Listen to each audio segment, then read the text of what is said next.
And you're set.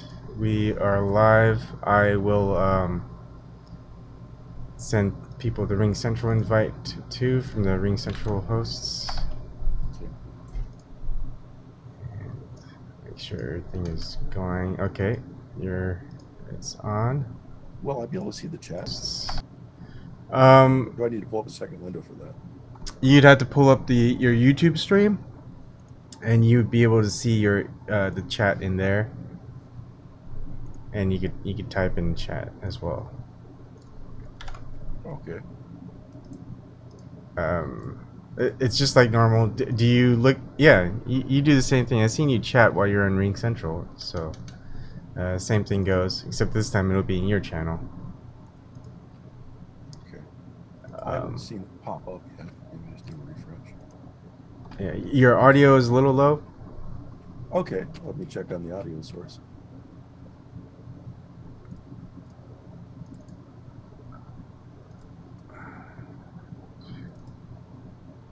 Okay, Bram's in. So is Zox. Also, what might be good is to give some people wrenches. So, in case there's people in chat that's kind of spam, we can put them in timeout.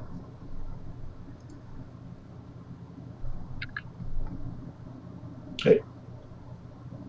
Okay.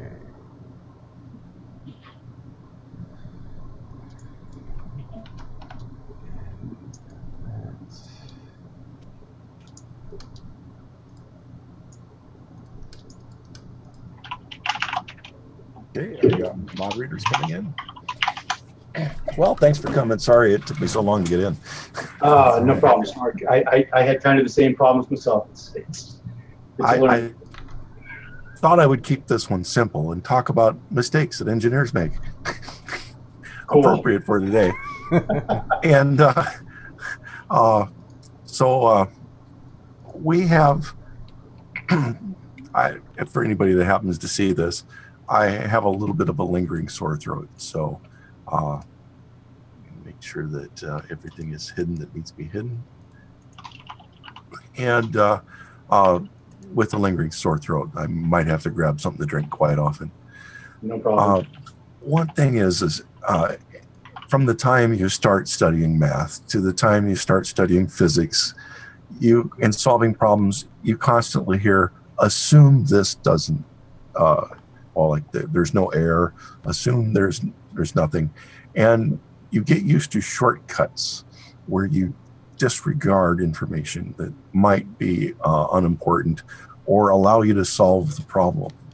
When you get out into the practical world, it starts biting you in the butt. So what happens in order to get us through high school? We're even not just engineers, but everybody is taught all kinds of fallacies just so that you don't have all kinds of conflicting information that the students don't find as being undemonstrable. The first one is, and believed by everyone, is that Leonardo da Vinci proved that two objects of the same shape will always fall at the same speed. Right. Now, imagine two balloons, identical in shape and size, and you drop them. The one filled with lead might go kind of fast, and the one with helium is going to go up. Okay? There goes that fallacy right there. Right. Doesn't take in the air buoyancy. And even most high school physics teachers will say, think of as being no air resistance. Well, everything is a sum of objects being forces and things on it. So we have the force of gravity. We have the force of buoyancy, which is a force that's imparted on something when something heavier wants to slide under it and something lighter wants to slide over it. So the heaviness wants to make it push up, just like a boat on the ocean. Buoyancy. So the effect is a combination of multiple factors. And it's the extra factors that tend to get left off. The next one is time. And a lot of times something happens, but there is a lag before it's felt or whatever. And I myself, I'm somewhat overweight, demonstrated this in a factory when they could not figure out why a robot would work when I was present and observing what was wrong with their system. And as soon as I left, the robots would all fail again. Not touching anything. They had a position where it was safe for me to look at the robots. So I would walk up and they'd say, okay, we're going to start this up. And they go, watch how bad this goes. And it would work perfect. We would go into lunch and the operator would run in. It quit working. It quit working. They call us back out on the floor. Okay, Mitch, you over there? You're safe? We're ready to go? Okay, let's go. Boom, boom, boom, boom, boom, boom. 3. It sounded just like a diesel engine. The machine was called a Brooderer. And it was, I can't remember how many ton press, but it was making steel parts. And it was just stamping them out at the same frequency that a diesel engine would turn. So we had headphones on, couldn't hear each other. Sound was just immense. We go back to the area where we could talk. What'd you do? Where'd you stand? What'd you touch? Nothing. So I'm studying the environment to say what is wrong in the environment, what is different when I'm there than when I'm not. All the way across the factory was a fan mounted on one of these supports for the roof, and the fan went back and forth. And every 30 seconds, the fan would sweep back and forth, back and forth. But where the fan was pointed in any given time wasn't where the wind was felt on the other side of the factory, because it took a while for the wind to blow over there. Right. So I could be standing there, and while I'm standing there, I'm blocking the air. The fan isn't pointing anywhere near me. When I step away, I've got less than whatever time it is for that fan to come back. Right. And that distance for it to go. So I walk away and it's okay. And 30 seconds, 45 seconds later, it starts failing. Right. And first of all, the human brain does some things. First of all, the human brain likes to assume that things are related, even if they're not. So rather than immediately thinking that the fan was, they saw me as the biggest change to the system. Right. And assumed that me as the biggest change was somehow making the machines want to try harder so they wouldn't get repaired. and we laugh at each other, but we're humans and our brains do this. We give human functions to inert objects. We come up with elaborate systems of how things work in our heads. And as long as our model fits, as long as occasionally it fits, we start tuning our world to believe that that's the reality. Right.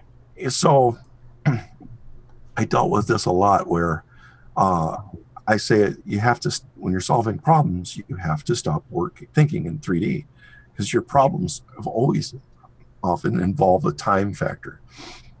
And so there's this combination of things that go along. And going out and inspecting errors that happen, for me, it's always figuring out the things that are right in front of us that we believe are true that are absolutely not. That first of all, when you mention something that doesn't seem to fit someone's model of the world, they absolutely flustered, absolutely do not believe that it's possible, that what seems the most obvious to them is flawed. Now, the people that engineer that you would expect has the most control, most understanding of buoyancy, almost always gets it wrong at graduation. And if you ask them the question of, if you drop two balls the same shape, will they both fall at the same rate? They will almost always say yes, because they've been trained for the last 4 years of immediately disregarding this, disregarding this, disregarding this.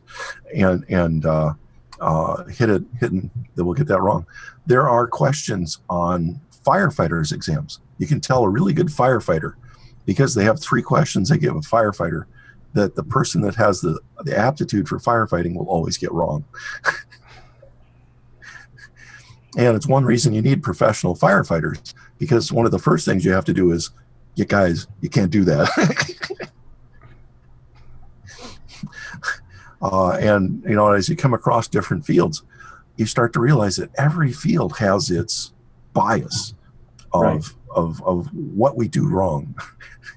You know, with programmers, it might be which type of pop you grab. You know, I can remember some programmers with Diet Coke stacked up to the top of their desk from the floor. And I can't laugh at them because I had Mountain Dew. You know, but every field, you know, there's things you'll notice about it. Which shoes nurses like to wear, which ones they don't. You know, you'll learn these from each other. You won't find nurses, very many of them, wearing high heels. Right. You know, and so a lot of the costumes you see in the shops are a little bit wrong on that one. But I just thought, yeah, I'd cover some of the mistakes. And science originated out of a time when an engineer made a mistake, he got killed or tortured or both, or humiliated, tortured, then killed. And then humiliated and tortured again, even after they're dead, because they didn't. So, historically, who would be the first engineer in history? You know, there is a name assigned to it, and I forgot. But it was back in the Roman times where it really became a practice for architects to share information with each other of what they did to make a building more sturdy, because the ones that failed tended to get killed. You know, if somebody died in your building, you died too. Right. And it wasn't as pleasant as when they died. So especially the Roman builders, the ones that came up with concrete, perfected it. Perfected it is the way to say, because they were very careful, took cautious notes. And, you know, their cautious notes really helped us a lot in science as we're going on. Is they started to learn, how do I recognize the problems I do? What did I do wrong? How can you learn from my mistakes? And they became a society, basically. I'm not sure the relationship with the Freemasons. I remember it's in there somewhere. But it became societies of people who were working together to make sure that they built things right. And in the olden days, there wasn't much difference between an engineer and an architect. You know, as we got better, most of what we know of how to model the world didn't happen until Newton. Now, Newton and another guy, I believe his name was Leibniz. One of the most horrible things that always got me on tests in math was when they'd ask people's theories by their names, and I have a horrible memory for names. But Newton and the other guy both basically finished understanding calculus at the same time. One guy took 10 years, Newton took 6 months. Most people take 10 years to learn physics. I mean, learn calculus well. Yeah. And you know, 75% of people or more fail calculus when they try to take it at the university level. Leibniz, I think that's the guy's name. Leibniz. Yeah, but there's full of things. You know, pi. We see pi written as 22 sevenths, and we fail so bad when we tell kids to use it as approximation. We should make them understand how the approximation came by. And pi is a Taylor series, which means that it's a sum of a whole bunch of other fractions. And I'm trying to remember if it's 1 plus 1/3 plus 1/9. I can't remember what there's some progression. and there's a number, you divide them by at the beginning. It's like two or something. But as the numbers in the denominators keep getting smaller and smaller, they keep adding less and less. And there's some that are subtracted off as well. And depending on how you add or subtract them, you get pi, you get the sine, cosine, and all of the other functions can be derived with these Taylor series, which is a large number. And the more places you add, the more denominators you add, the more accurate it gets. And, maybe kids would understand if we went up and we showed them, this is how we derive this. And then we say, but if you'd like, you could use 22/7 as a quick approximation. But this is how you figure the exact number. I had some calculations I had to make where I needed 32 significant digits. And back then, this was in the 80s, early 80s. Back in the early 80s, when you needed to look up tables of sines, cosines, and stuff, your back of your book would have the sine tables, and it would have, or your statistics, you have other tables. But you go to the back of it, and they would have it to 4 digits or 5 digits behind the decimal point. And that limits, as you get chained calculations, it limits how accurate you're going to be, because that error works in. And so you have to have an extremely large amount of accuracy in those numbers to make sure that your other observations aren't varying as much. And I had to revert back and use the Taylor polynomial.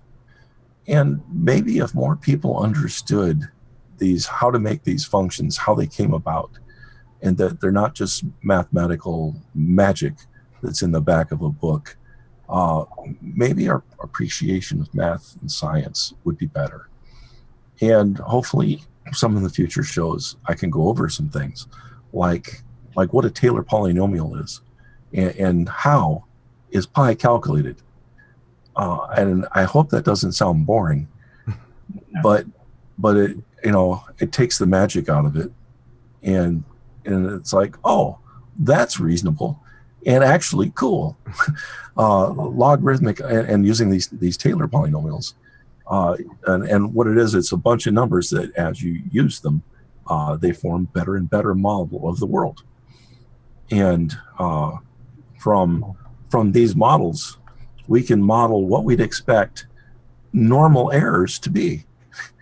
If you look at the difference between humans, IQs, you see the bell curve. How did we get the bell curve? That formula is called the normal distribution. It actually is called the normal distribution. Right. And there is a formula for the normal distribution. And actually calculating it out requires you to use this trick of this Taylor polynomial. In itself, almost is a whole class in its own, understanding what the normal distribution is. And a lot of people, when they're getting their master's degrees, are learning how to discern how to use the normal distribution to model what they're doing with their students, or to gather information about how people react. Do you think I'm getting too off of? I'm trying to think of some other things. I would like to bring up some other topics, like Bigfoot, possibly. I remember he lived in Eagle Grove, but I forgot his address. I could find that out. I personally haven't been on the moon. I don't think I'm going to be able to get Buzz to come on and help us. I don't think there's that many people that have walked on the moon left. I think he's going to be the last one. So far, he seems like he's ever ready bunny. He might outlive us all. And but if anybody happens to go in and give some more, I do see some questions in the chat now. I got looking at the head and I wasn't looking over. Yeah. I've got a question while you're looking. So I think I mean I did well in math until I think I was ninth grade. I took trigonometry. 10th grade I took pre-calc, and then 11th. I was taking AP classes. And 11th grade I think I was taking calculus. But by then, I was like drained out of math. I just wasn't into it. Wasn't interested. How do you keep students interested in math to keep For me, continuing? the big thing is some of the story problems that they give are rather dry. And math was not easy for me. It was extremely hard for me to learn. And what I found was the teachers are presenting the information that they're told to present. So I'm not blaming them for that. But the children are piled on with information, and no idea of what it's useful for. There might be some examples like, the two trains are going from here to there. But I'm wondering if they need a preview of what the fun things you can do with the math are at a much younger age, like I said, with the Euler polynomial. And instead of going, we're going to learn this, we're going to learn this, we're going to learn this, surprise, here's what this did, that thing you learned 25 years ago, here's what it does. Maybe we should start breaking it into sections and start saying, this is what you can do after you learn some of the math. Now, let's go back and learn the tricks and see how to get here. And then math needs to be modernized to the point where we need to use the modern tools. I am happy to see that students are using graphing calculators to give them more of an idea of what's happening. That wasn't possible when I was a kid. But I honestly think our school system needs to be multi-tiered, where we have a section that is a professionally produced TV series, interesting TV series, where they watch that for an hour, and then they have an hour of lab to discuss and use and have fun with what they learned. And then maybe an hour of a video game or something else like that, where they can use that knowledge without it. And we need to stop treating kids as a factory that is one through. Back in the 60s, United States factories were build it, at the end, fix it, and sell it. So they let all the flaws of the manufacturing go through. In the 80s and 90s, we studied what was going wrong. If there was a problem, we would say, what led us to let that problem happen? Was it the vendor? Did we specify it wrong? Did the vendor follow our specifications? Did we break it when we got in the factory? We'd look for the problems, and we would do an analysis that says, if before we even hit the factory floor, we would say, if this is broken, how would we tell? If this was too long, how would we tell?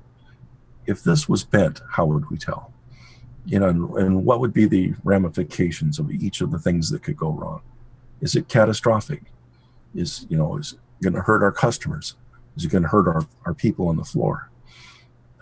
We need to be doing the same thing with our students. We need to say, okay, in this class, 25 people understood and went on. Why didn't the others? And how do we address those issues? And let's get away from the you start at 4 point and we start taking away a point for everything you get wrong. And let's start saying, what can we do to get the kids through on time and to get the kids through with 100%? So the kids, to get through, have to understand everything that's in the course and not say, okay, you got one shot, we're going through the course, 10% are going to flunk, 10% are going to get A's, however many are going to get B's. No. To me, grading on the curve should not be acceptable. If you take the course, you pay the money, you should expect to pass the course. Right. And for the most part, it's not the kid's fault. We need to be thinking about the environment, the method, what resources the kids have. It's just like we would think of any other problem. Start saying, this is what we need to get through in our school. We still have people who believe we shouldn't have school. we still have people that think it's all Apple's fault. So we need to be restructuring our thought process on education and getting people through. And we need to realize that over a lifetime, you still need to be learning as long as you can. And some of these fields that we have are so complex that you need to understand multiple fields. And you might not understand it until you get to be 50. So if we have to expect to start training people till they're 50, we need to start figuring out how we're going to make sure that it's economically viable for them. Yeah. And sometimes, the dust on a butterfly might end up being the answer to somebody's questions in a far different field. The Velcro was from a guy fishing, and there was a weed there, and he said, I bet I could use that to make a fastener, and that's how Velcro came back. And in the 80s, there was a guy that was bored, and he was out fishing, and he saw that, and he looked up the manufacturer, and he invented a video game. He made a lot of money, and he decided after the video game was released and all the money started pouring in that he was going to take a vacation. And he went over to somewhere in Europe and visited the guy, found him on a lake fishing, and went up and asked him, "Is that the weed? Is that the weed you saw and figured out how to make Velcro?" So the moral of the story is go fishing more often. Yeah, Yes, no, but I think that's and there is no field that should not be treated as frivolous, because you could always use somebody else's knowledge. Somebody else has always got some solution. Even if it's changing the thread on a needle, it could end up, saving somebody else's life and changing the way that a needle is threaded for surgery. You never know who's going to help and how. Yeah, good point. Well, there was the point I brought up a couple days ago about the off-work developers who came up with the new Threadripper processor. They did it on their off time. I mean, that's a huge problem. People aren't given enough time off to really, think about things and just imagine the advances we could make if people weren't so bogged down with just the mundane crap of having to work and scrounge for a living. Yeah, I gave a speech for one of my cousins' math classes, and they had a robotics class. They brought them both together. And I didn't want it to just be a boring speech. Okay, this is what an engineer after they gets done learning this stuff. And I made sure that every few minutes that I would throw something at them to keep them listening. And so I would actually hand them experiments like the one where you use a thermoelectric module to create electricity from heat of the palm of your hand against this module, and then it was against a cold water bottle. So I hand the module to the kids. I tell them how to put it on their hand, tell them they're going to push it above the bottle. I put the probes clips on the module, and I put my hands off, and I said, okay, we're going to let you do this. You're going to handle it. You're going to push it up there. You're going to look at these numbers. Everybody in the class can see the numbers. I'm going to stand over here. It's not going to hurt me a bit.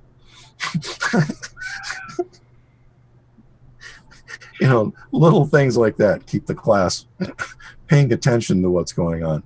Right. After you hand somebody something, if you kind of lean back a little bit, I didn't bring in anything that was that dangerous to the kids. The funnest thing they had was levitation, where I brought in pyrolytic graphite, which hates magnets. And we made a magnetic basket and let a little teeny miniature surfboard float on it during class, and it floated about 1 millimeter above it. Unlike a lot of this levitation where you have to use cryogenics, this is at room temperature, so you can go up and touch it. Oh, cool. And So every time my butt would hit the table, and every once in a while I'd let my butt hit the table because I'm big and it looks like I'm clumsy. But the kids would just be mesmerized by the little thing jiggling as the basket would go, as they could see that it wasn't anything on there. There was no electricity holding it up, and they knew it wasn't the Meissner effect. The kids were really sharp. Is this the Meissner effect? No. And then, I said, I'm touching it. Still got my finger. I'll bang my finger in the rug. First, you make a little thing like, ow. then I realize it. But really, it's the teacher's job, the human teacher that's there. Because I really think it needs to be a human, a well-packaged thing, and the computer or AI running through the instructions. But you just constantly have to be working at, what do I do to pull these kids in? Right. What do we do? And the teachers now are so pressed for time. When they're not handling the students, they're grading papers. When they're not, sorry. How are you feeling, Snork? How are you doing? I'm thinking that I'm going to have to go to another antibiotic. Oh. I think I'm far better than I was a week ago. I haven't. It's been over a week since I've had to hit any 99 bananas. And got a call from upstairs. I got to take real quick. I'll be back in a minute. But it is an issue that's difficult to deal with when you have time constraints. But the teachers are so overwhelmed. There's just not enough time for the teachers to get done what they need. And then they get pulled out for lunchroom duty, for hall room duty. There's no real moment when the teacher isn't actually on duty or responsible for something. And I believe that the teachers themselves need some development time during the day. And that's not a useful waste of time. 3M, I don't think I'm giving away any 3M secrets here. I had a cousin that worked for 3M. Their biggest selling product was an accident. That somebody was fooling around and said, what happens if I do this? So they decided, since almost all their profits, they would have failed as a company if this accident hadn't occurred, that they said, well, we want all of our employees to play around. And it was mandatory that every single person in the company, because you never know who's going to have an idea, right, plays around with any product that they want. So if a product got damaged, like if a box broke and it couldn't go to a customer, that product would go into a pool for playing. And they didn't care what it was, but those employees were required to play, which is kind of a difficult mandate. It's like being told, go out there and be creative. And a box of breast implants broke, which means that, the chain was broken there, could no longer go to a customer. Right. They couldn't decide what to do. So the entire production group decided to go on a break and play hockey. And they were using them as hockey pucks. But, it's such a brilliant strategy, and they have got more products out of this strategy. Sure. And I've had to do time as an industrial engineer. And, our goal was 85%. If you can keep 85% of somebody's concentration and work, that person's going to be with your company for life if you're paying them well. Yeah. You go beyond that and they start getting tired of you. If you destroy their body, they can't work for you anyway. Right. So when we say 100%, we've actually got it. At least we used to have it rolled back a little bit for allowance of being human. Yeah. Well, and What you reminded me of when you're talking about how the accidents created a product is some quote of what makes science exciting, or something exciting, or science exciting isn't eureka, but that's odd, or that's funny, or hey, wait a Yeah, minute. It's yeah. I've had some major ones from people getting knocked on their butt with electricity. Uh, uh, I made a new type of battery from seeing that happen. And it is there. The more you're exposed to, and another thing, when you've got a large technical operation, seeing things happen in quantities of like the hundreds of thousands or millions, you get to see trends and understand changes that are subtle. But when you look at the math behind it, you start saying, when this happens and this happens and this happens, I've got real data to show that there's a correlation there. What makes these three be driven together?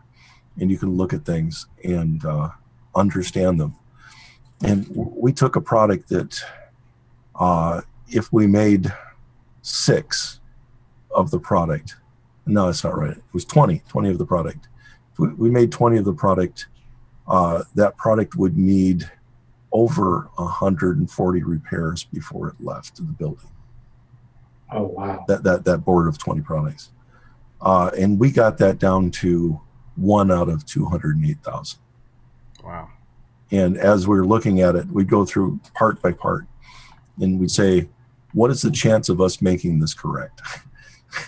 Versus what the design engineers, the people that were the experts on the part itself, were saying, this is what this has to be. This is what's nominal. Nominal means the name we give it. So we're going to say 3 inches. But then there's this variance. Well, our machines can't handle better than plus or minus 3 thousandths. So what would happen is we would model our machine capability, our ability to model that part, and we would develop a ratio of how much our variance is to what is allowed. And that's where the normal curve comes in. And we would start modeling our changes and understanding what was happening. And we could see that there'd be certain shifts. And we went from having 0.2% chance of making a product right to having 22 times the space we needed to make the product right. And one thing with robots, they do not like variation. So when you feed them something that your variation is a small portion of what you're allowed, they usually go through pretty well. Just every time, just bang it out. When it starts getting close, the machines start failing and it starts adding up fast. And I take that to people. Well, back to education. We currently punish kids. We currently hold them back, which I consider to be the same as rework in a factory. Right. Why aren't we modeling and figuring out how we have to tune their education for each individual student to get them all through? And I realize not everybody can be a mathematician, but maybe somehow in that training, we need to start recognizing, oh, this kid's good in this area, this area, this area. Let's make sure that they can be trained in all 3. So what general level of math should every high school student that graduates achieve? And same thing for a bachelor for in college. Like what level about do you think? Someone who isn't going to become a mathematician or an engineer, just someone in population in general. If someone is going to become a psychologist, a non-engineer, any of the science fields, you actually need up to the first level of calculus. Yeah. Because of the understanding of how to know when normal distributions, how they're occurring, how to use them. And then I think that it's more important to get the statistics after that point than it is any other level of calculus. Hi. Uh, and um, the thing with calculus itself and the other math courses, all of our math courses are taught too old. Some of them need to be almost right after we get going with the language, and it needs to be a smoother transition, which isn't possible with just a teacher. I don't see any way of getting our education into this century until we get using AI for education really well. Do you know how different the education is for mathematics over in Asia? It feels like a lot more of the Asian countries seem to excel better as far as students. Yes. Working with Chinese and Japanese engineers, uh, uh, we were always amazed at, I mean, they would beat kids in China, or not China, but in Japan. I mean, the engineers we worked with, they'd talk about being beaten if they didn't know every single multiplication table up to 99. Wow. Division up to 99. My boss would go, Mitch, these guys are walking calculators. Don't even reach down for your pocket. Just ask them. 3-digit numbers, no problem. What's this, this? Well, you can't type it fast. They've got it in their head. They're taught alternate methods of math that are really cool. I won't go into any tonight, but their method of calculations, they make a call on the fly which math they're going to use, like the Western style math or their style math, depending on how close they are to like the number 100 or something. And their trick works. It works well. And they're taught to get the job done, and I like that. Yeah. And so the same thing was true of trigonometry and geometry. These kids, the parents knew that their care as an elderly person depended on their child doing well, and they made sure their children did well. You know, in many of the cases, it had some negative effects, but I can't say that any of the Japanese or Chinese engineers I worked with had any lack of knowledge. It does make sense. In South Korea, what happens is all the sons and daughters, they pretty much buy their grandmother or grandpa a house, and you know anyone can visit. They can, people who aren't married would live with the grandma, etc. And it's like a big support structure. Yes, so, that makes sense. But you have to remember, anytime you can change the environment, it changes everything. And we need to be looked at. I mean, our country was built upon the basis of stealing the best of every other culture. We need to get back to that, and we need to get out there and steal more culture. Yeah. I mean, right now we're exporting the worst of ours. No. We need to quit exporting the worst of ours and just start stealing the best of theirs. Yeah. It seems to be our mentality for Americans is we're the best no matter what, right? We could be like the 25th in of all the countries, but we'll still say we're number one. Yeah, wanting to be is not the way to do it. Stealing it is. And I think it's fine to steal culture. I mean, in Mexico, I thought, oh, that's cool. I had all kinds of things that I wanted to bring back. I was in Denmark. I was just ready to move there. I knew it was cold, but it wasn't colder than Iowa. I'm like, oh, surprise. Wait a second. I'm on a beach in February on the ocean. Would have been too cold for me to go in, but I could be on the beach out there, and I didn't have my coat zipped. And I'm like, this is pretty cool. I can't, I don't know, other places I've dealt with factories, I just, all of them, always, all other cultures, I've always wanted to bring something back. And You know, one of the things I'd like to see is more people getting around. It shouldn't be just our elite and wealthy. Let's start with the schools. One of the cultural things I'd like to appropriate from Japan was each year the students in Japan go somewhere as a class, and we have 50 states. We have children go to school for 12 years.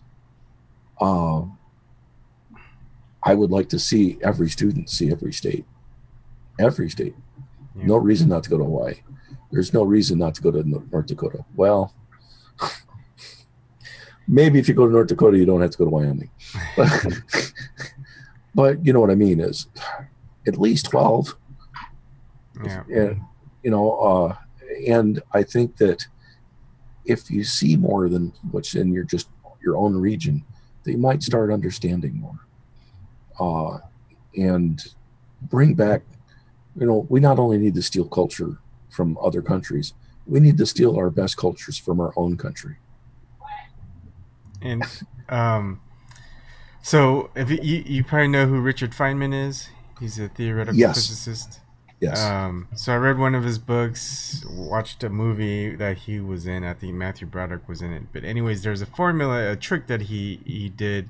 Basically, he could calculate in his head any multiplication of up to 100, that's squared. So like 55 squared, and just kind of get it within a second or two.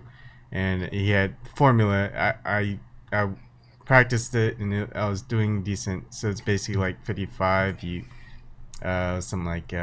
get 50 times 50 is 25,000, and then 5 you double it, so it's 10, and then the difference between so if you're going up with a double, like 10 times and then 2 is 20. I forgot what it was. Anyways, it was really well done, like, because you understand the pattern in your head that you would go, and you can the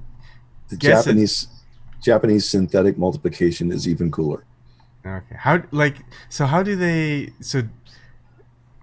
it's worth a whole hour in its own. Okay. They start teaching it, I believe, in like the 3rd or the 4th grade. Yeah. Hands down, if the number is closer to 100, it gets better. At 50-50, it's even with the old method, but it is just wonderful. And I just love it when people find these brilliant tricks. Yeah. But I know I myself had problems in math and physics. I struggled with it. Almost every engineer I know mostly struggled with it. It really is humbling thinking that Newton only thought of it in 6 months. Yeah. Yeah, thanks a lot, Dominic. Yeah, so basically, when I do multiplication, if it's without using that trick, because that only works with squared numbers, is I'm picturing it, writing it down, with the X and then the underline, and then the first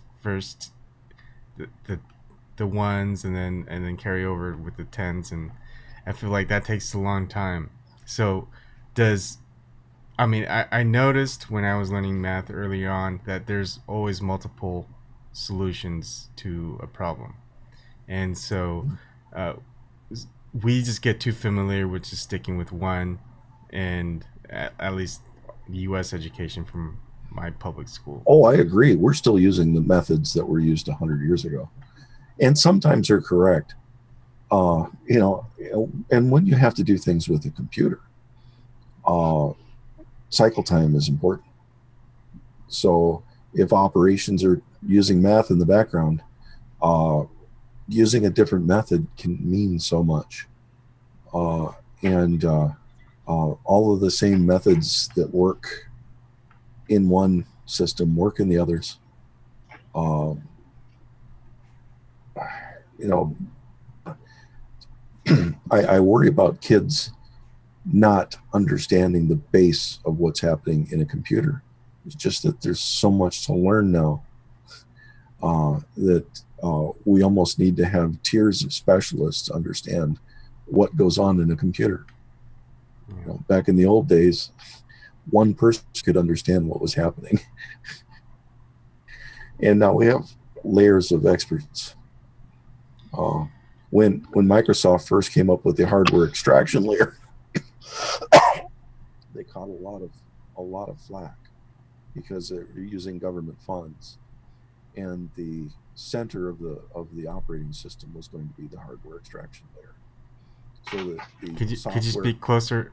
Oh, sure. The hardware extraction layer, the HEL, was going to be the center of Windows.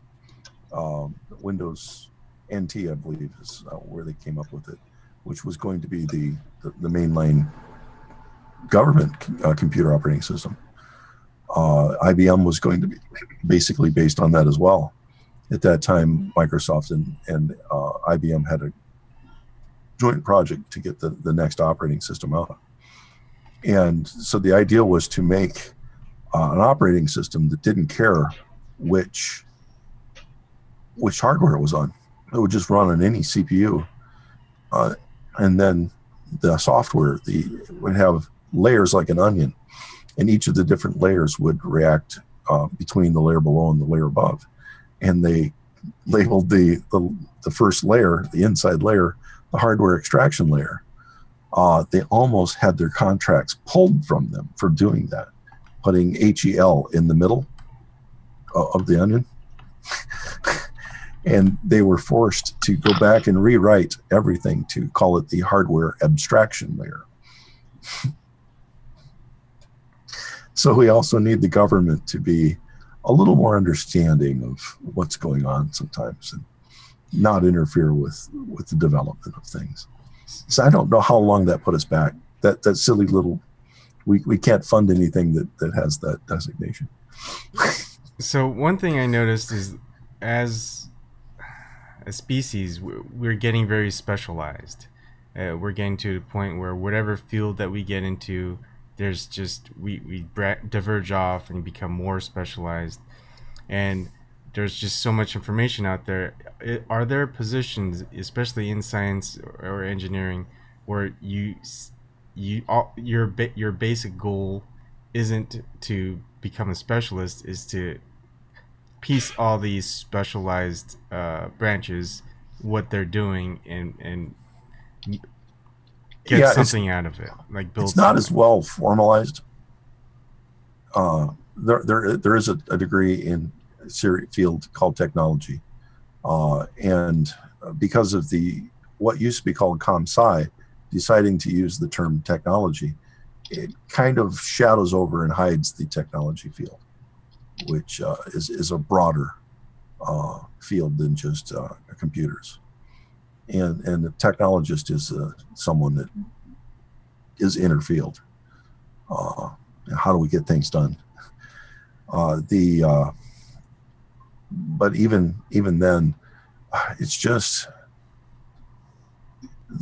you need to have such an understanding of each of the fields to bring the people together, that you need to find that person that can integrate multiple projects. Like a medical field might need a mechanical engineer, might need an electrical engineer, need a biophysicist. They might need doctors, and the team. Someone has to be able to teach each other what they need to do to work, how it goes together, and we have a shortage of those people. We have a lot more electrical and mechanical engineers, and we need more of the integrating technologists. Which, when you ask for that to a headhunter, they'll go out and find you an IT guy. They go, what? What?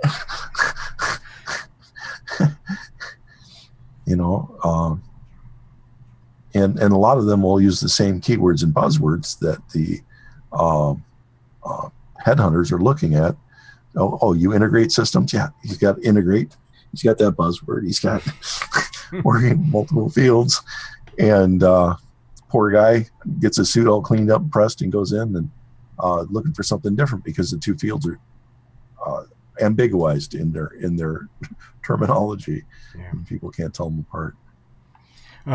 So is funding for scientific research, and at least in the United States, has changed quite dramatically. A lot of it used to be government funded. Now it's privately funded. How have things changed outside the country, say in Germany or in Japan and China? How are they funded? They've always been funded less than us. I mean, their budget. We just have such a huge budget. Theirs has always been less than us. So when our science was hit and hurt, it hurts all the science across the world because the amount of money is going down. And it's really not such a shift from public to private. It's just a total loss of everything except research into basically weapons and delivery systems. A lot of hospitals now have someone in it that's just cost reduction in the hospital. But you don't see development in new products, public or private. You don't see the money there. People have to crowdsource to get the money to design something. And the possibility of them going depends on how likable their product is. We need a lot of products that aren't likable. There was a team I was working with, and we were working with something to all of us had just lost somebody that to cancer or some other disease, and we were looking for something to possibly slow down stage 4 cancers. And there was a chemical that we needed. And in our discussion, we're going over it, and we're all Google searching basically over the internet on Skype while we're going in, and we come across one, and it's like, oh wow, there is a creature that makes this. And all of our thoughts were immediately, please don't let it be cute. Please don't let it be cute. Koala bears. And luckily it was the ugliest creature on the planet. We go, good, they're dead.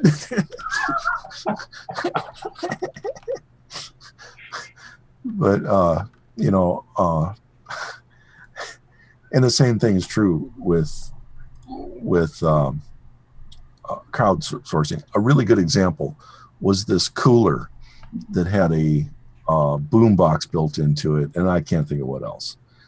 Or no, it was a blender, and they were going to charge $800 a piece for this blender. Wow. Right, and it didn't do anything better than a regular blender, and yet it looked good, sounded good. Oh, this is going to make the best juice on the planet.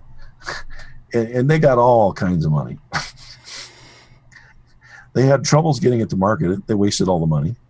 Right. And nobody wanted an $800 blender when they could go down to Walmart and buy a $40 blender that did the same thing. But that dries up all the money for the viable projects. There's people out there. I know one that I help occasionally because she can't afford to do much at a time, working on an extra heart to put in somebody. It doesn't impede their heart. It just helps it. Gives it a little extra oomph. So it's not used instead of it. And it's for people who don't qualify for artificial hearts and don't qualify for heart replacement donor, but want a chance. And so she can't get funding because her patients will likely only live another 5 years once they use this product. when we're looking into, you know, the questions, how long will this part last? You know, what happens when it fails? You know, what is the likelihood that a patient would actually live to the end of the product? But these things have to be asked and stated before, or all the work that she's done will be lost in one lawsuit. Yeah. So in regards to that, a lot of research is peer reviewed, and experiments repeated. So if there's not enough funding for the initial research, how is there funding for the repeated experimentation from, say, another research group? Almost none. No, and basically what happens is, we've gone from this peer review to a product to basically having to keep it as secret as possible until you get your product to the point where you can get a provisional patent, and then crowdsource. And the chances of making it are so low. I'd say we probably look at 10 products at least to get one. And even though the other products are viable, it's just that, like I said, it has to be the cute one. How do we reverse this trend then? Getting people to wake up, and that's not an easy, and that might be a multi-generational thing, maybe even 2 or 3 or 4 or 5 generations. But sometime you have to say, okay, then our generation's going to be the one that started.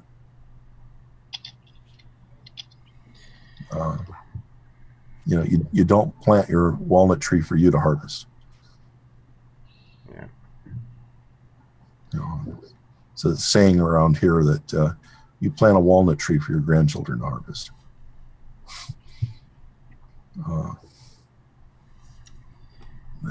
When you cut a tree down, you're stealing it from your grandchildren. So yeah. It's your responsibility to replace it. Man. Now I feel so depressing right now. And a lot of corporations are taking a lot of graduate students. I know Microsoft took a lot of like at least psychologists from University of Washington to work at Microsoft. So it feels like, I mean, there's no incentive to continue like a scientific field when you could just make so much more in the private sector. Yeah, right.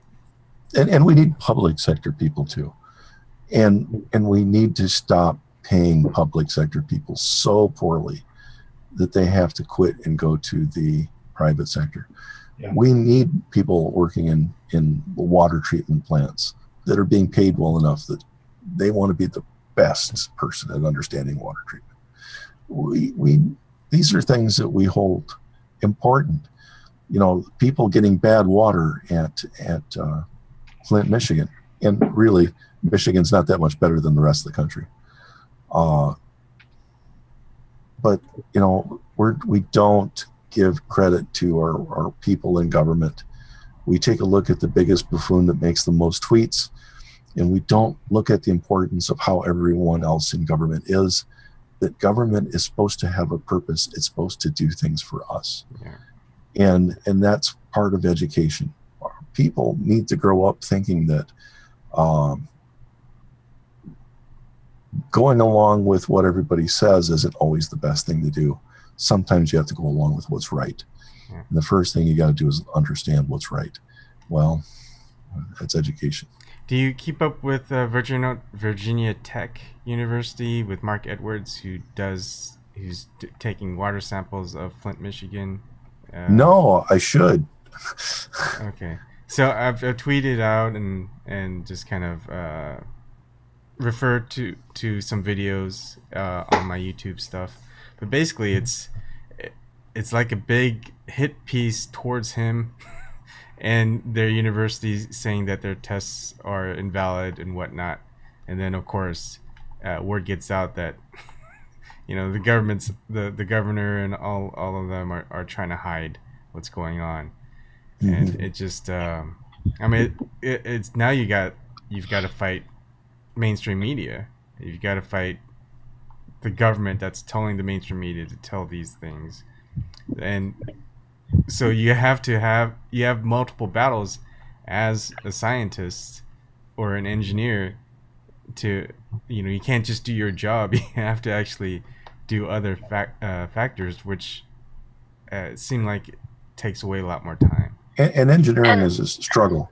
People say that something is poorly engineered, but engineering is always a trade-off between what your constraints are, how much you're allowed to spend, how much time you're allowed to do it in, what resources you can use to do it. And often the engineers themselves that are putting a design out will know, hey, this is going to last 2 years. But they're being told, design something that will last 2 years. And they catch the blame for, the upstream decisions. If people are only buying stuff that are going to work 2 years, then that's what's going on. Go ahead, Forsaken. Sorry to talk over you. I was just going to say, back when you said they need people in, the best, say, water treatment engineers or whatever, but and people in the plant. But isn't it more that the more people they have, they know that that understand what's happening, the more people that'll be questioning when they do something wrong or they don't want something noticed? Yeah, that's true. Yeah.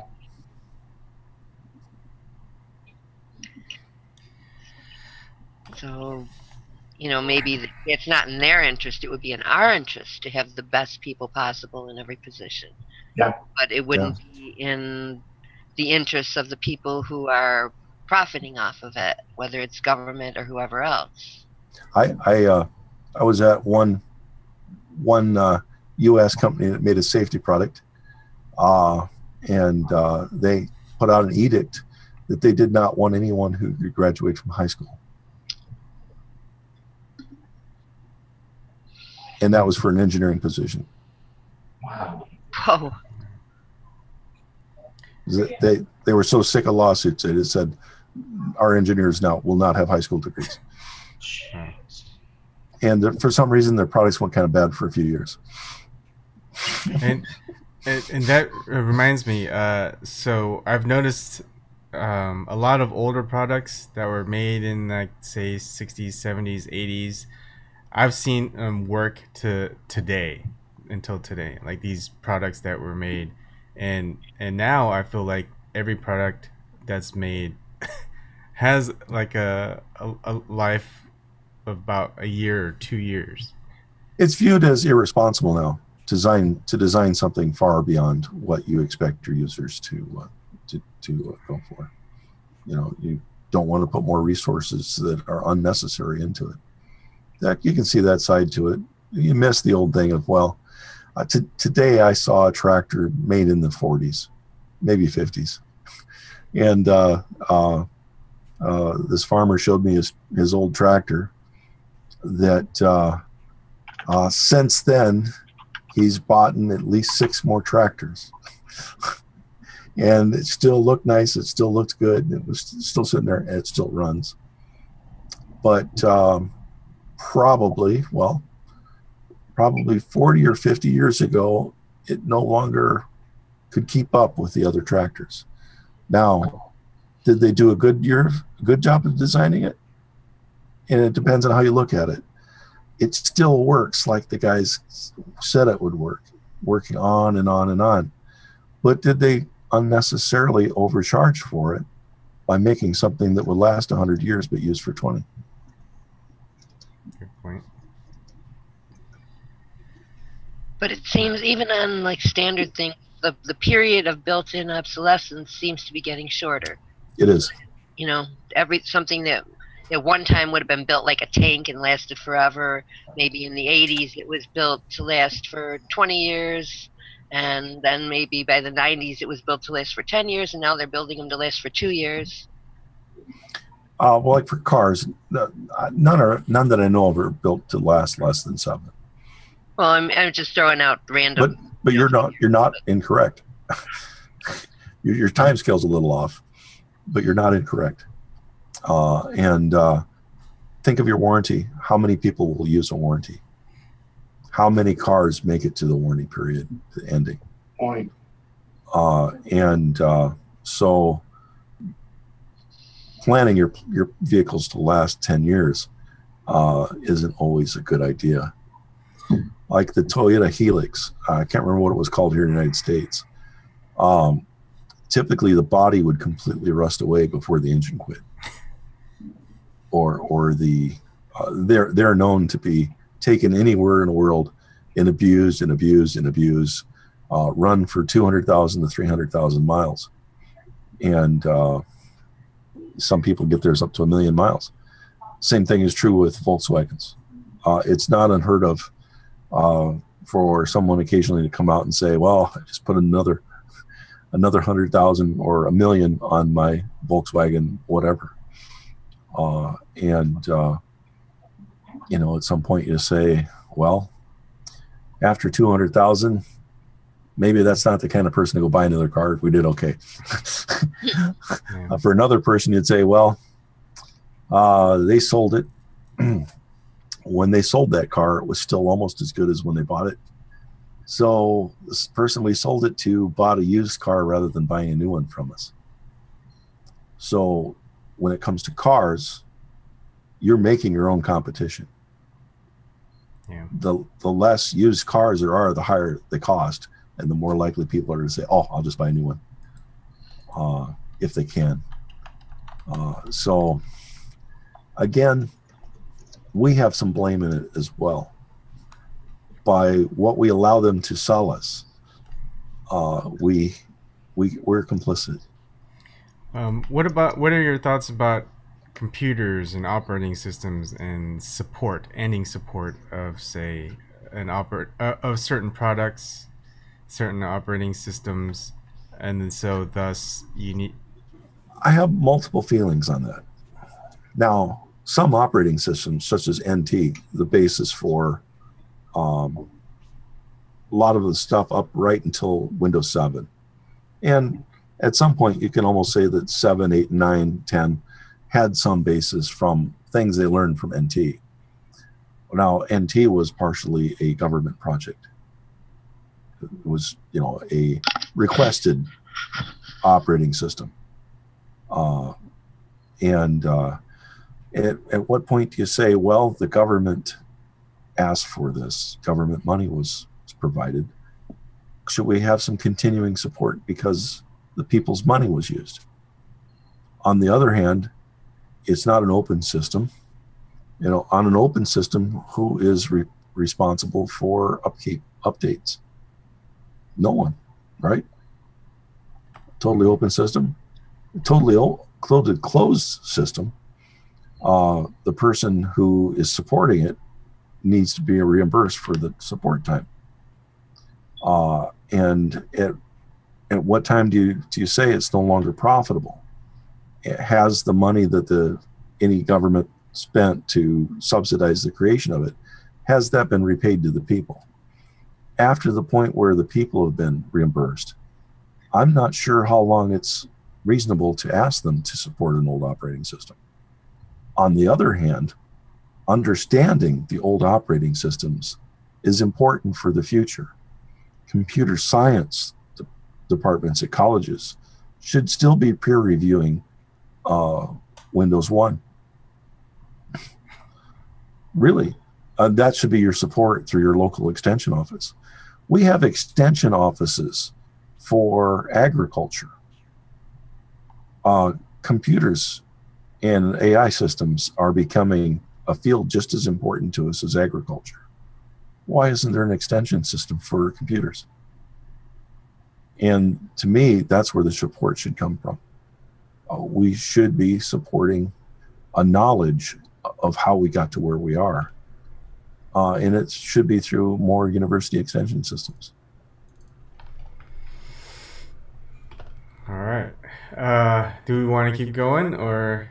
Well, I don't want to bore everybody. Oh, right. It's not boring at all. It's Yeah. very interesting. I'm just sorry I've missed most of it. I had to go upstairs and help with my dad. My mom hurt her shoulder. She lifted something too heavy for her, and I was like, now she's all grunched up about it.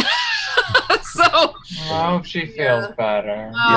me too. I told her, I was like, Mom, don't be lifting crazy things. She had moved all this stuff when that damn hurricane was coming through, and they had everybody convinced that it was going to be carrying off their cars and stealing their dog and everything. And, you know, so she was moving things, and she's like, okay.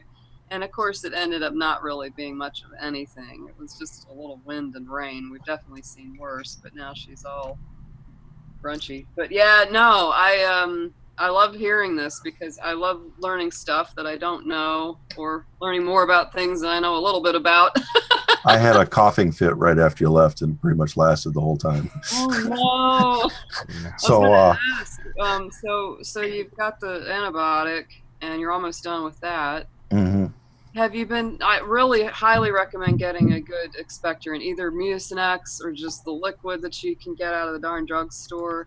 I am in remote Iowa, and the store is open tomorrow. Aww. Yeah, usually when I get a cold or any kind of thing, I start with that almost immediately because I tend to get really clogged. Yeah. The streets are rolled up here at 8 o'clock or sometimes 5:30 on Saturdays. They're starting to try to roll us up. It used to be we had, 24-hour grocery stores and everything here, and now they're starting to close at midnight. And I'm like, what about us vampires? The only thing that's 24 hours in this town is the leaf dump.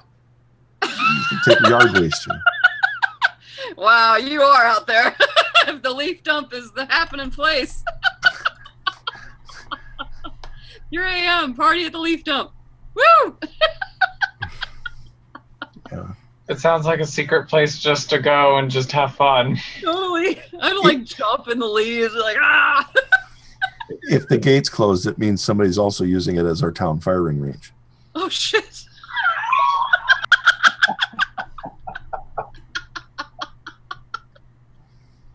That opens up a whole new possibility. Guns and leaves. And today people were dumping apples. Wow. And you could have a snack. Yes, it was full of deer. There was about 15 deer in the tree dump eating apples, looking at me like, you gonna bother me? I love that. Got any apples? Like, hell, you put all these apples here. How's your possum? Yeah. Your peanut eating possum, how's that going? Gave him more last night. Oh my God. You totally have a pet possum. Yeah. Between him and the raccoon, I never can tell right off which one. The raccoon picks the peanuts up and cracks them. And that's basically the only way to tell the difference. Where the possum just starts chewing on them. Yep. So if I hear a and then I know it's a raccoon. That is wild. You made friends with the possum. Yeah, almost. Me and my chickadee. He knows me. I helped. A farmer was missing in a field today, and I helped. And I got back late. Didn't do any prep. Just started as quickly as I can. What do I need to download here?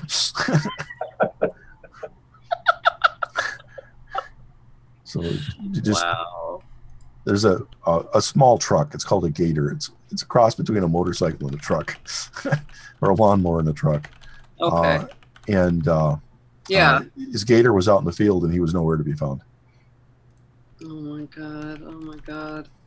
So one of his neighbors, he ran out of gas and walked home. And one of his neighbors gave him a ride 2 counties away to go to a nice place to go buy a new faucet. Yep. But his kids didn't know that, and they thought he was in trouble. So,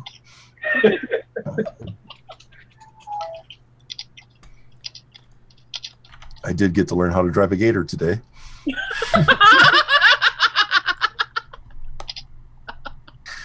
I actually love real alligators, which most people are like, "Are you crazy?" No, I love gators. I love big lizards. My mom loves alligators too. They're so cool. They're ancient and just wow. I mean, She takes pictures of them. There's some. Well, in Florida, you better like those gators because sometimes they come in your house looking for snacks. When did Independent Outsider want us to switch over? I contacted him through Twitter. I don't know. He's got the tinfoil hat club thing afterwards. That would be interesting. So I mean, we can if you want to keep going, or if you want to stop. Throat wise, I don't know if I should push it. Yeah. Yeah, you should rest your voice. I think.